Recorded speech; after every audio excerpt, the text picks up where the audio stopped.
Bonjour à toutes et à tous et bienvenue dans Kana en aparté. Cette semaine, nous vous proposons une série de podcasts hors série. En effet, vous allez avoir le droit à 4 interviews de mangaka francophones. Johan Vornier, Elsa Brands, Pacha et Tipiou sont passés au micro et c'est justement avec l'autrice des Héritiers d'Agion que l'on discute cette fois.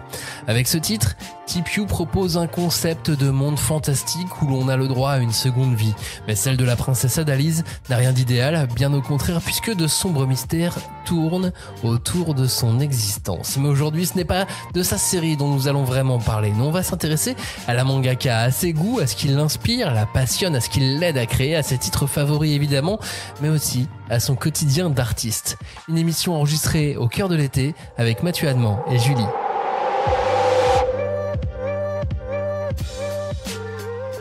Pour nous éclairer aujourd'hui, Julie, du podcast La 5e de couve. Salut Julie. Salut à tous. Mathieu Adman est avec nous, chef de produit aux éditions Kana. Salut Mathieu. Salut tout le monde. Et Tipiou, autrice du manga Les Héritiers d'Agion. Salut Tipiou. Coucou. Alors, c'est Agion, hein? Oui, c'est ça. Pas Agion. Non. Sinon, on aurait mis un J. Oui, ou alors il aurait fallu que je mette un U. Avec un... à quel endroit? Bah après le G. Ah oui, pour qu'on dise... oui, On dise Agion. C'est clair.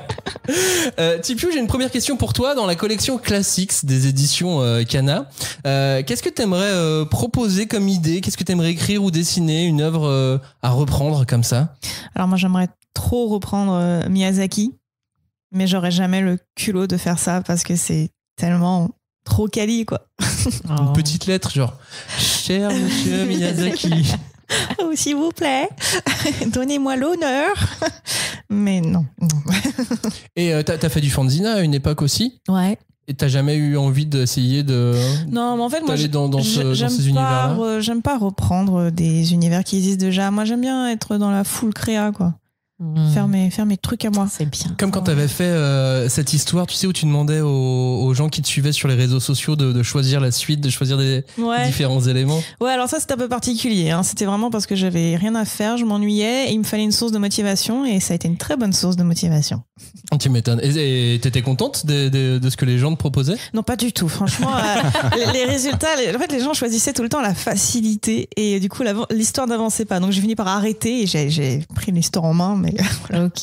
Alors donc, bon, même si tu n'aimes pas reprendre d'autres univers, est-ce qu'il y a quand même d'autres artistes et notamment des auteurs Kana avec qui tu rêverais de travailler en binôme? Des auteurs de Kana? Oui.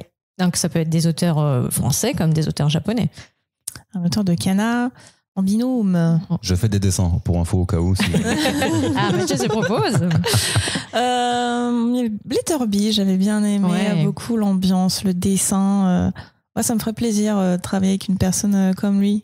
Et du coup, tu voudrais lui confier travailler en tant que scénariste ou juste binôme complet?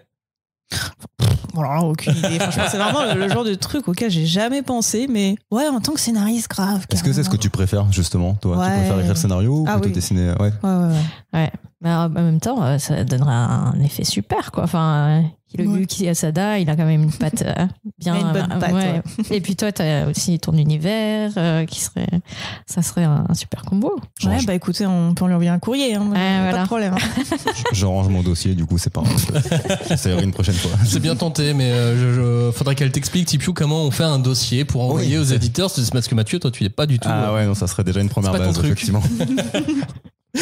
Qu'est-ce que t'aimes? Est-ce qu'il y a un auteur que t'aurais aimé avoir à une époque ou aujourd'hui comme mentor, comme prof de dessin?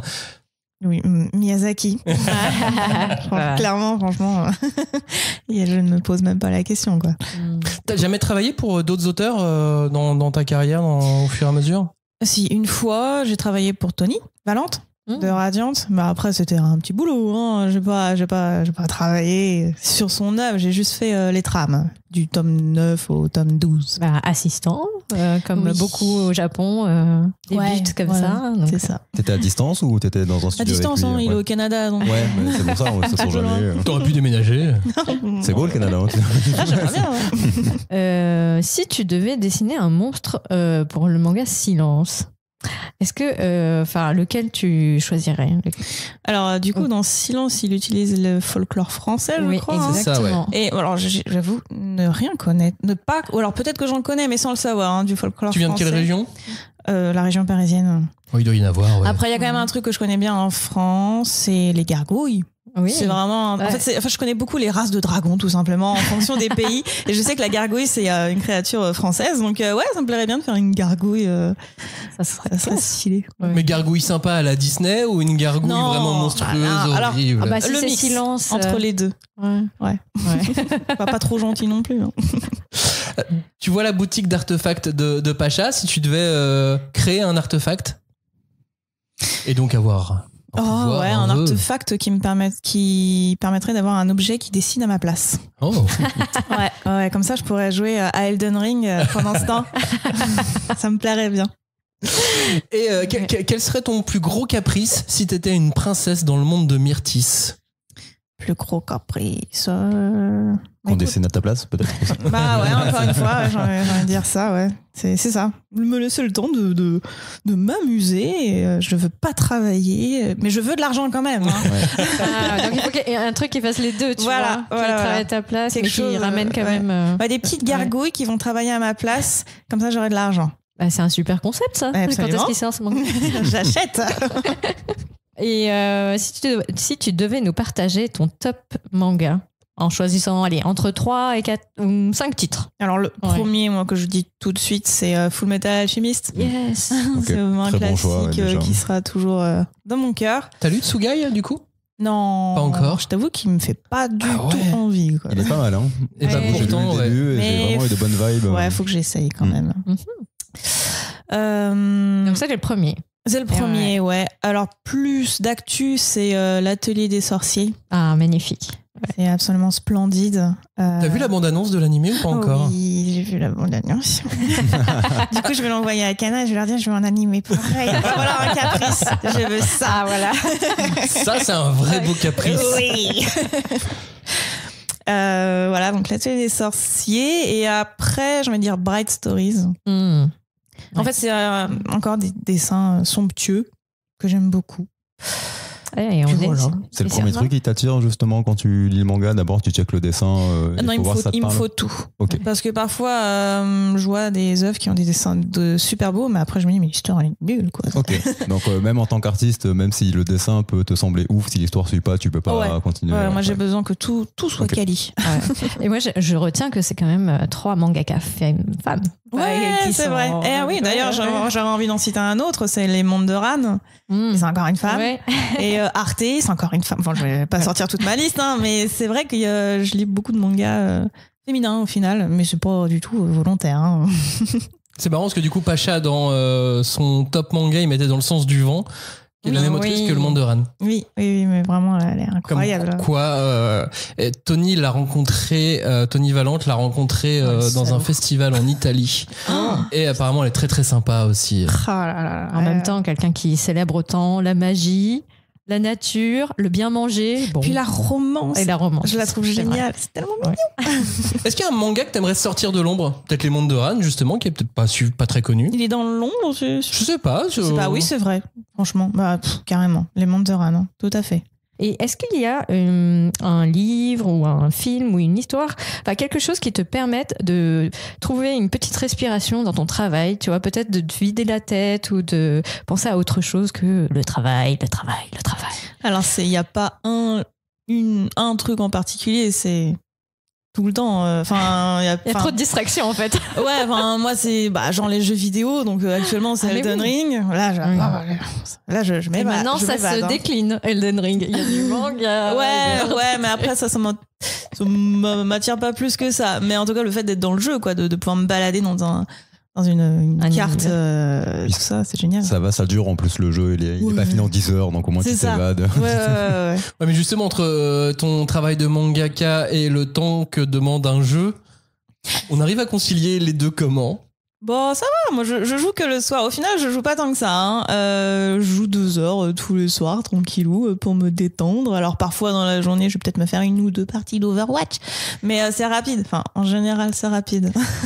Parce que c'est ça le problème quand on travaille seul chez soi, c'est que la distraction, elle est là, elle peut te cueillir terrible, à tout moment. Ouais, non, mais ça va, je suis très disciplinée pour ça. j'ai des horaires. Et t'as jamais essayé de travailler en même temps avec une visio, des gens qui te voient sur internet en même temps, en train de discuter avec eux, du Twitch, des choses comme ça? J'ai déjà essayé de dessiner en stream sur Twitch, mais bon, déjà j'ai pas une super connexion et ça me déconcentre en fait. Moi du coup faut que je parle, que je lise les commentaires. Et je suis pas c'est un travail en plus. Ouais, et puis quand j'ai vu la planche à la fin, je me dis mais c'est moi qui fais ça. Ça ressemble. C'est pas possible. Ouais. Donc finalement, la création, c'est quand même quelque chose où tu as besoin de rester focus, Très calme. Ouais. Un peu de musique quand même avec ou pas? Totalement. Alors à fond quoi. Je me mets toujours ma musique et moi je suis totalement immergée dans ma planche. Et parfois, quand je reçois un coup de fil ou que je vais voir des gens après, je suis en mode zombie parce que faut que je me reconnecte au monde réel. C'est dur. Mais ce serait sympa peut-être de partager ta playlist au moment où le manga sort, tu vois, en disant voilà les ambiances qui m'ont inspiré ou que j'ai mis dans mon œuvre. Mais j'ai fait mieux.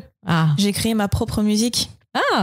Donc du coup, si une musique devait être la musique des héritiers de Hagion, tu l'as fait toi-même? C'est vrai. Bon, alors après, c'est pas forcément l'idéal parce que c'était la première fois, parce que je suis musicienne, hein, je suis violoniste, et puis je chante à beaucoup d'heures perdues, même quand je travaille.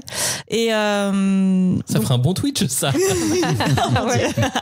Mais donc c'est pas l'idéal parce que c'était une première expérience. Après, dans l'idéal, moi, j'ai envie de citer beaucoup d'OST de jeux vidéo comme Plague Tale. C'est très, très beau. Et justement, la question, c'est la musique que tu écoutes quand tu travailles, c'est forcément des OST sans paroles parce que tu dois rester full focus? Non, parfois, je me mets des trucs avec des paroles. Parce que, alors, si ça n'a pas de paroles, moi, je chante quand même. Hein. D'accord. Je fais lululu. Et parfois, ça a des paroles et même parfois, ça m'occupe. Donc, non, j'aime bien. Enfin, la musique, c'est vraiment quelque chose d'à part. Ok. T'es immergé dedans et t'as pas de soucis. D'accord. Et alors, moi, je voudrais qu'on revienne un petit peu sur ton manga, quand même, hein, c'est important.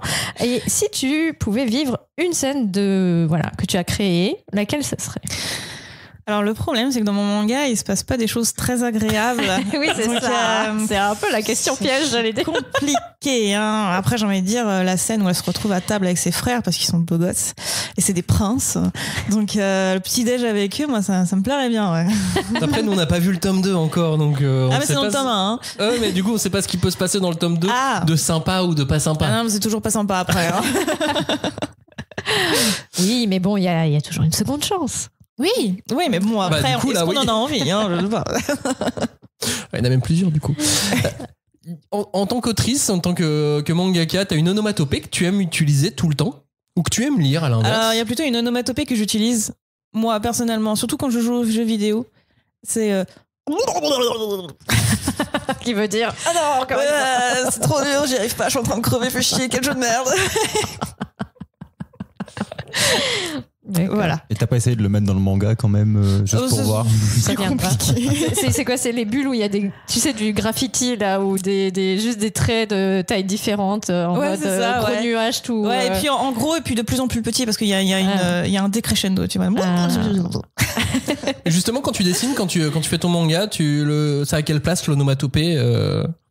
C'est ce que tu mets en dernier, au milieu, tu y penses tout de suite, c'est quand tu revois tes planches, tu dis tiens là ça manque.